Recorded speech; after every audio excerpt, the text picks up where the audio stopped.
পয়লা বৈশাখকে কেন্দ্র করে কোনো ধরনের হুমকি নেই বলে জানালেন স্বরাষ্ট্র উপদেষ্টা অবসরপ্রাপ্ত লেফটেন্যান্ট জেনারেল জাহাঙ্গীর আলম চৌধুরী। সচিবালয়ে আইন শৃঙ্খলা বিষয়ক বৈঠক শেষে কথা জানান তিনি। আইন শৃঙ্খলা সংশ্লিষ্ট বিভিন্ন সংস্থার প্রধানরা বৈঠকে উপস্থিত ছিলেন। বাটা এবং কেএফসি ভাঙচুরের ঘটনায় ৪৯ জনকে আটক করা হয়েছে জানিয়ে ভবিষ্যতে এমন ঘটনা রোধে ব্যবস্থা নেবার কথা জানান স্বরাষ্ট্র উপদেষ্টা। পয়লা বৈশাখ উদযাপন নির্বিঘ্ন করতে নানা পদক্ষেপ তুলে ধরেন জাহাঙ্গীর আলম চৌধুরী।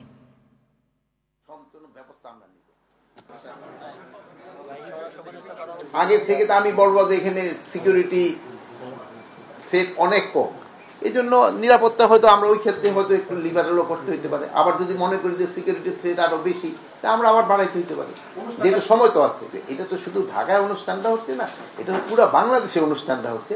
এখন যার যার এলাকায় তারা তাদের এই থ্রেট বা অন্য কিছু দেখে তারা সিদ্ধান্ত নেবে। রিগার্ডিং নাম, যে শোভাযাত্রার নাম কি থাকছে, এটা ঢাকা বিশ্ববিদ্যালয়ের সংশ্লিষ্ট অনেকের সঙ্গে আলোচনা করছেন।